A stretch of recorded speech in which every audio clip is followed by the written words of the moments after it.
నిత్యకర్మలు, అశౌచాలు. శాస్త్రవిహితమైన ప్రతి దినకర్మలను శ్రద్ధగా చేయవారికి దివ్యజ్ఞానం ప్రాప్తిస్తుంది. కాబట్టి ప్రతి మానవుడు బ్రాహ్మీ ముహూర్తంలోనే మేల్కొని ధర్మార్థ చింతన చేయాలి. విద్వాంసుడైన పురుషుడు ఉషఃకాలం కాగానే సర్వప్రథమంగా తన హృదయ కమలంలోనే నెలకొనియున్న ఆనందస్వరూపి అజరామరుడు సనాతన పురుషుడునగు విష్ణు భగవానుని ధ్యానించాలి.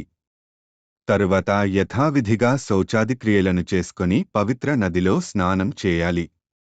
ప్రాతఃకాలంలో పవిత్ర స్నానం చేసేవారి పాపాలన్నీ నశిస్తాయి.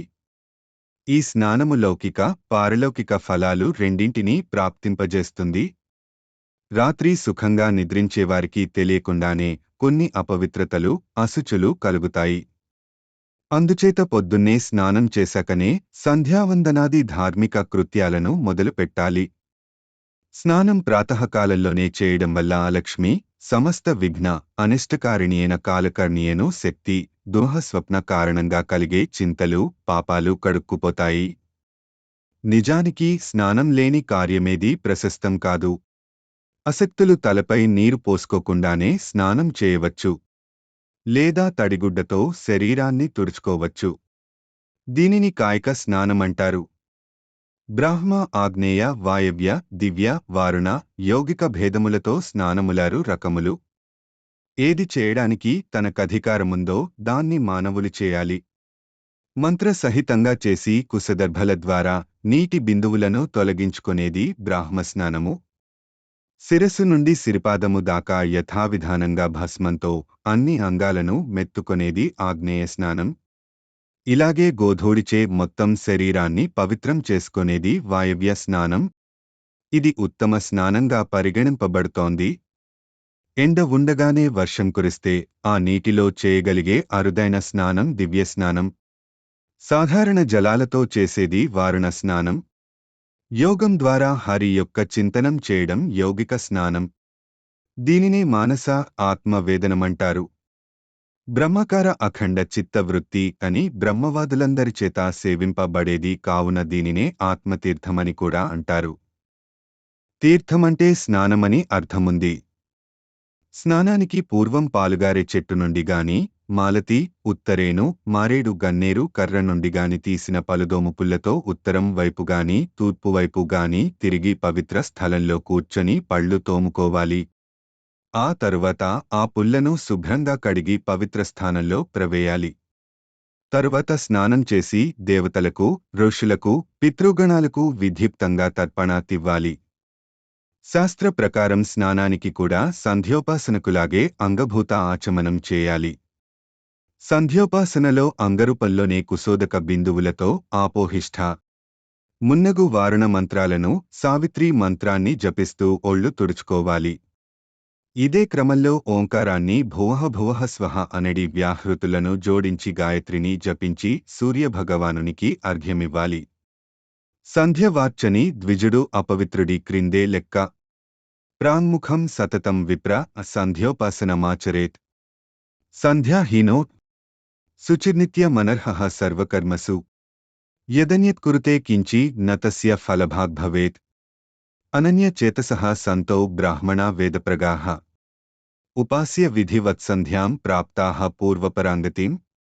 యో న్యత్ర కురుతే యత్నం ధర్మకార్యే ద్విజోత్తమః. విహాయ సంధ్యా ప్రణతిం సయాతి నరకాయుతం. తస్మాత్ సర్వప్రయత్నేన సంధ్యోపాసనమాచరేత్. సంధ్యోపాసన ద్వారా యోగమూర్తి, పరమాత్మ, భగవంతుడునైన నారాయణుడు పూజితుడవుతాడు. కాబట్టి ద్విజుడు పవిత్రుడై తూర్పు వైపు తిరిగి కూర్చుని నిత్య సంయత భావంతో 10 లేదా 100 లేదా 1000 మార్లు వీలును బట్టి గాయత్రి మంత్ర జపాన్ని చేయాలి. తప్పనిసరిగా రోజూ 1000 మార్లు గాయత్రి మంత్రజపాన్ని చేయడం సర్వోత్కృష్టమైన దైవకార్యంగా సర్వ వైదిక వాంగ్మయంలోనూ ప్రశంసింపబడుతోంది. గాయత్రి లేక ద్విజుడు లేదు. ఏకాగ్రచిత్తంతో ఉదయమే భాస్కర భగవానుని ధ్యానించాలి. ఋగ్యజుస్సామ వేదాలలో కనిపించు వివిధ సౌరమంత్రాల ద్వారా ఆయనను ధ్యానించి తలను నేలపై ఆనించి ఈ క్రింది మంత్రాలతో నమస్కరించాలి. ఓం ఖగోల్కాయ శాంతాయ కారణత్రయ హేతవే నివేదయామి చాత్మానం నమస్తే జ్ఞానరూపిణే. త్వమేవ బ్రహ్మ పరమమాపోజ్యోతి రసోమూతం భూర్భువః స్వస్త్వమోంకారః సర్వోరుద్రః సనాతనః. ఈ ఉత్తమ శ్లోకాన్ని ఆదిత్య హృదయాన్ని త్రిసంధ్యలలోనూ చదివాకనే ఇంటికి రావాలి. ఇంటికి వచ్చాక మరల శాస్త్రోక్తంగా ఆచమనం చేయాలి. తరువాత అగ్నిని ప్రజ్వలింపజేసి విధివత్తుగా అగ్నిదేవునికి ఆహుతులను ప్రదానం చేయాలి. ఇంటి యజమాని అశక్తుడైనప్పుడు అతని ఆజ్ఞ మేరకు పుత్రపత్ని, శిష్య, సహోదరులలో నెవరో ఒకరు ఈ ఆహుతులనివ్వాలి. మంత్రం లేకుండా ఈ కర్మలకు ఫలం ఎక్కడా దక్కదు. అలాగే పద్ధతి లేకుండా చేసినా దక్కదు. తరువాత దేవతలకు నమస్కరించి అర్ఘ్య, పాద్య, చందన, సుగంధ ద్రవ్యానులేపన, వస్త్ర, నైవేద్యాది ఉపచారాలతో పూజించి తన గురువుగారిని కూడా పూజించాలి. తరువాత తన శక్తి సమయాల మేరకు కొంతసేపు వేదాధ్యయనం, వేదాభ్యాసం, ఇష్టమంత్రజపం చేసి అప్పుడు శిష్యులకు చదువు చెప్పాలి. ఈ చదువులో భాగములే వేదార్థ ధారణ కలిగించుట, వేదార్థ విచారమును చేయించుట, ధర్మశాస్త్రాదులను ముందు చదివించి తరువాత చర్చలను చేపట్టుట, ఉపనిషత్ వ్యాకరణాది వేదాంగాలలో తాను ముందుగా నిష్ణాతుడై శిష్యుల చేత అధ్యయనం చేయించుట మున్నగునవి. ఇది ఒక సద్బ్రాహ్మణుని ద్వారా సమాజం ఆశించే వరదానం. తరువాత అవసరం మేరకు రాజు వద్దకు గాని, శ్రీమంతుల గుహాలకు గాని పోయి వారి చేత దైవ, ఇతర కార్యాలను చేయించి ధనార్జన చేయాలి. మధ్యాహ్నకాలంలో మరల స్నానం చేయాలి. ముందుగానే శుద్ధి చేయబడిన మట్టిని, పూలను, అక్షతలను, తెలలను, కుశలను, ఆవుపేడను ఒకచోట పెట్టి సిద్ధం చేసుకోవాలి. నది, చెరువు, తటాకము, సరోవరము వంటి చోటికి పోయి స్నానం చేయాలి. ఇందాక సిద్ధం చేసిన మట్టితో తలను, శరీరాన్ని తోముకొని స్నానం చేయాలి. ఆవుపేడను కూడా ఇలాగే వినియోగించాలి. 5 ముద్దలను ఉసిరికాయలంతేసి తయారు చేసుకోవాలని, ఈ పంచమృత్తికా పిండాలు లేకుండా స్నానానికి బయలుదేరడమే దోషమని శాస్త్రం చెప్పింది. జలాశయం తీరంలోనే మృత్తికా గోమయాదులను వంటికి పూసుకొని వరుణదేవతకు సంబంధించిన మంత్రాలతో జలాశయంలోని నీటిని అభిమంత్రించి మరల సంపూర్ణ స్నానం చేయాలి. జలంపై భక్తి గౌరవాలను కలిగియుండాలి. ఎందుకంటే అది విష్ణు స్వరూపం.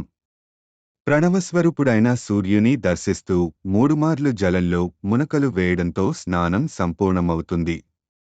తదనంతరం ఆచమనం చేసి మిగతా మంత్రాలను చదవాలి. ముందుగా ఆచమనం చేస్తూ ఈ మంత్రాన్ని చదవాలి. అంతశ్చరసి భూతేషు గృహాయాం విశ్వతోముఖః త్వం యజ్ఞస్త్వం వషట్కార ఆపోజ్యోతిరసో మూతం ద్రుపదాదివ అనే మంత్రాన్ని పూర్తిగా 3 మార్లు జపించి ప్రణవ, వ్యాహృతులతో సావిత్రి మంత్రాన్ని 3 మార్లు ఉచ్చరించాలి. విద్వాంసులు అఘమర్షణ మంత్రాలను కూడా చదవాలి. అనంతరం ఓం ఆపోహిష్ఠామయోభువః ఇదమాపః ప్రవహత అనే మంత్రాలను వ్యాహృతులను పఠిస్తూ శరీరాన్ని తుడుచుకోవాలి. మరల ఆపోహిష్ఠ ఇత్యాది మంత్రాలను అఘమర్షణ మంత్రాలను 3 మార్లు జపించడం ద్వారా అఘమర్షణ విధిని పూర్తి చేయాలి. పిమ్మట ద్రుపదాదివ లేదా గాయత్రి లేదా తద్విష్ణోః పరమం పదం మున్నగు మంత్రాలను చదవాలి. ఓంకారాన్ని పలుమార్లుచ్చరిస్తూ శ్రీహరిని స్మరించాలి. అఘమర్షణ మంత్రాలను చదువుతున్నప్పుడు దోసిట్లో నీటి నుంచుకొని చివర్లో దానిని తలపై జల్లుకొంటే పాతకాలన్నీ పారిపోతాయి. సంధ్యోపాసన ముగేగానే ఆచమనం చేసి పరమేశ్వరుని స్తుతించాలి. పుష్పాంజలిని తలపై పెట్టుకొని సూర్యభగవానుని తలచుకొంటూ మంత్రం చదివి నీటిలో వదిలివేయాలి. ఉదయిస్తున్న సూర్యుని చూడరాదు. విశేష ముద్ర ద్వారానే ఆయనను దర్శించాలి. ఓం ఉదుత్యం విచిత్రం తశ్చక్షు ఓం హం సహ శుచిషద్ అనే మంత్రాలను, సావిత్రి మంత్రాన్ని, సూర్య సంబంధి వైదిక మంత్రాలను సూర్యునుద్దేశించి చదవాలి. తరువాత పూర్వాగ్రకుశాసనంపై కూర్చుని సూర్యుని దర్శిస్తూ స్ఫటిక, రుద్రాక్ష లేదా పుత్ర జీవ రుండమాలను తిప్పుతూ విధిహితంగా మంత్రం జపించాలి. శక్తిగలవారు తడిబట్టలతో జలాశయ మధ్యంలో మొల లోతున నిలబడి ఈ మంత్ర జపాలన్నీ చేసుకోవాలి. లేనివారు పొడిబట్టలు కట్టుకొని పవిత్ర స్థలంలో కుశాసనంపై కూర్చుని చేసుకోవచ్చు. జపానంతరం ప్రదక్షిణ చేసి భూమిపై సాష్టాంగపడి సూర్యునికి నమస్కరించి లేచి ఆచమనం చేసి తన శాఖానుసారము స్వాధ్యాయం చేసుకోవాలి. తరువాత దేవతలకు, ఋషులకు, పితరులకు తర్పణలివ్వాలి. మంత్రప్రారంభంలో ఓంకారాన్ని, చివర్లో నమఃను ప్రయోగిస్తూ ప్రత్యేక దేవ, ఋషి, పితృగణాలకు తర్పణలిస్తూ నాను అని శబ్దిస్తూ ఇవ్వాలి. క్రమంగా జంధ్యాన్ని ఉపవీతి, నివితి, ప్రాచీనవితి దశలలోకి మార్చుకోవడం మరచిపోరాదు. క్రోధాదులను మనసులోకి రానియకుండా పుష్పాలను పట్టుకుని పురుష సూక్తాన్ని చదివి వాటిని భగవంతునికి సమర్పించాలి. సమస్త దేవతలు జలంలో వ్యాపించి ఉంటారు. కాబట్టి జలం ద్వారా వారందరూ పూజింపబడతారు. ఈ పూజను చేసేవానికి అనగా పూజకునికి సమాహిత చిత్తము అత్యంత ఆవశ్యకము. దేవతలందరినీ తలుచుకొని ఒక్కొక్కరికి వేరువేరుగా పుష్పాంజలులను సమర్పించడం ప్రశస్తమైన పూజావిధి. మునులారా, దేవతారాధన లేకుండా ఏ వైదిక కర్మయు పుణ్యప్రదం కానేరదు. కాబట్టి సమస్త కార్యాల ఆదిమధ్యాంతాలలో హృదయంలో హరిని ధ్యానించుకోవాలి. ఇక్కడ భారతీయులారా, మానవులారా అని పెట్టుకోవాలి.